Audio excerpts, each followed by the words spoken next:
To imagine matter to have an existence outside the mind is indeed a deception. The perceptions we observe may well be coming from an artificial source. It is possible to see this in the mind's eye by an example.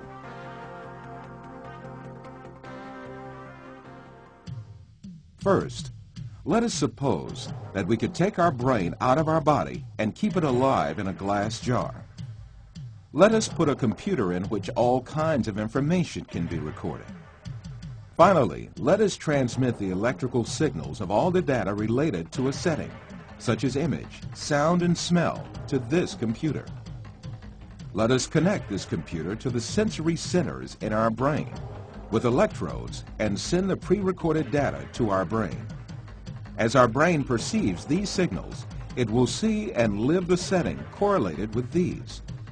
From this computer, we can send to our brain also signals pertaining to our own image. For instance, we can send to our brain the electrical correlates of such senses as sight, hearing, and touch that we perceive while we sit at a desk. In that state, our brain would think itself as a businessman sitting in his office. This imaginary world would continue as long as the stimulations keep coming from the computer.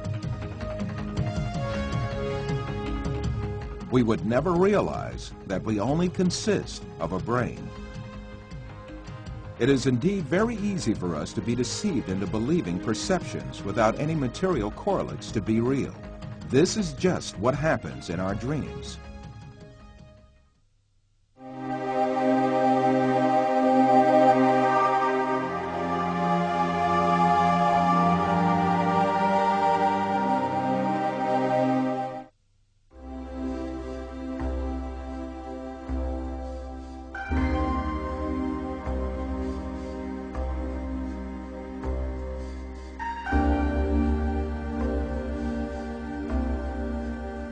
For you, reality is all that can be touched with the hand and seen with the eye. In your dreams, you can also touch with your hand and see with your eye. But in reality, you have neither hand nor eye, nor is there anything that can be touched or seen. Taking what you perceive in your dream to be material realities, you are simply deceived.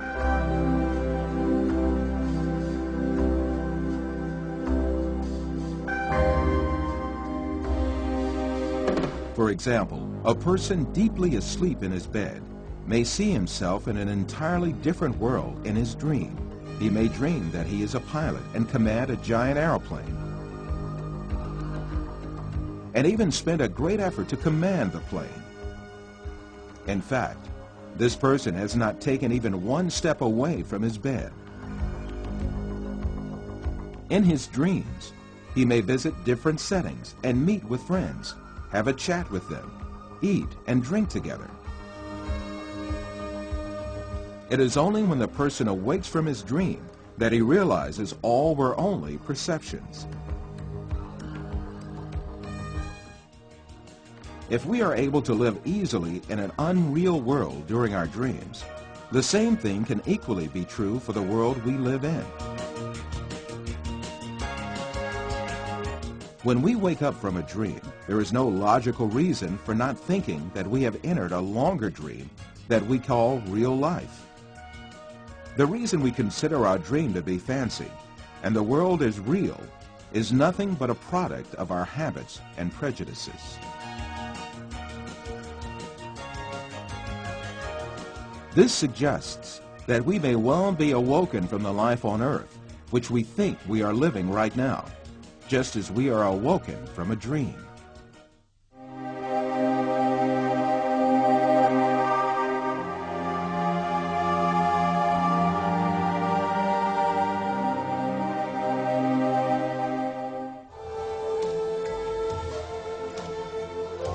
After all these physical facts arises the question of primary importance.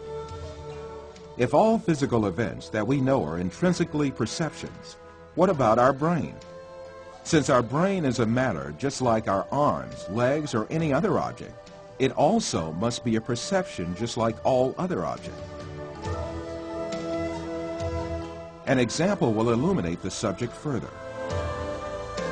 Let us think that we extend the nerves reaching our brain and put it outside our head, where we can see it with our eyes. In this case, we would be able to see also our brain and touch it with our fingers. This way, we can understand that our brain is also nothing but a perception formed by the senses of vision and touch.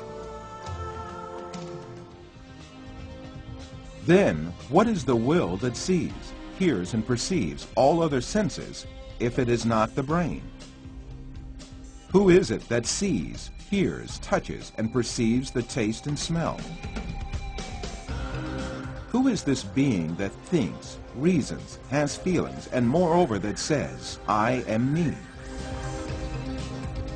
One of the important thinkers of our age, Karl Popper, also poses the same question. Since the Greeks, philosophers have been thinking about the ghost in the machine, the small man within the small man, etc. Where is I, the person who uses his brain? Who is it that realizes the act of knowing? As St. Francis of Assisi said, what we search for is the one that sees.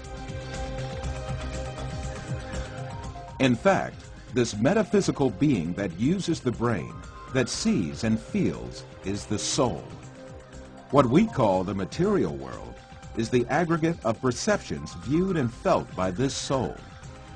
Just as the bodies we possess and the material world we see in our dreams have no physical reality, the universe we occupy and the bodies we possess now also have no physical reality. The real absolute being is the soul. Matter consists merely of perceptions viewed by the soul. Yes, even if we start with the presupposition that matter is real, the laws of physics, chemistry, and biology all lead us to the fact that matter consists of an illusion and to the inevitable actuality of a metaphysical matter. This is the secret beyond matter. This fact is so definite that it alarms some materialist scientists who think matter to be the absolute being. Science writer Lincoln Barnett says in his book, The Universe and Einstein, along with philosophers' reduction of all objective reality to a shadow world of perceptions, scientists have become aware of the alarming limitations of man's senses.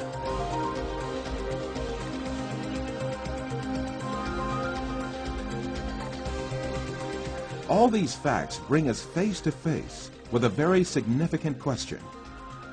If the thing we acknowledge to be the material world is merely comprised of perceptions given to our soul, then what is the source of these perceptions? In answering this question, we must consider the fact that matter does not have a self-governing existence by itself, but is a perception. Therefore, this perception must have been caused by another power, which means that it must have been created. Moreover, this creation must be continuous. If there were not a continuous and consistent creation, then what we call matter would disappear and be lost. This may be likened to a television on which a picture is displayed as long as the signal continues to be broadcast. If the broadcast stops, the image on the screen will also disappear.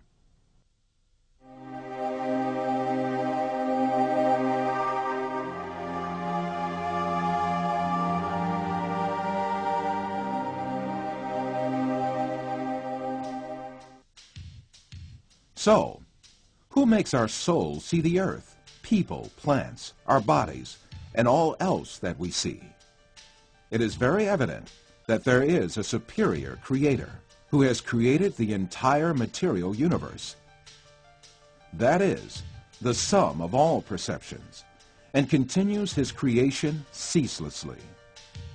Since this creator displays such a magnificent creation, he surely has eternal power and might. All the perceptions he creates are dependent on his will, and he dominates everything he has created at any moment. This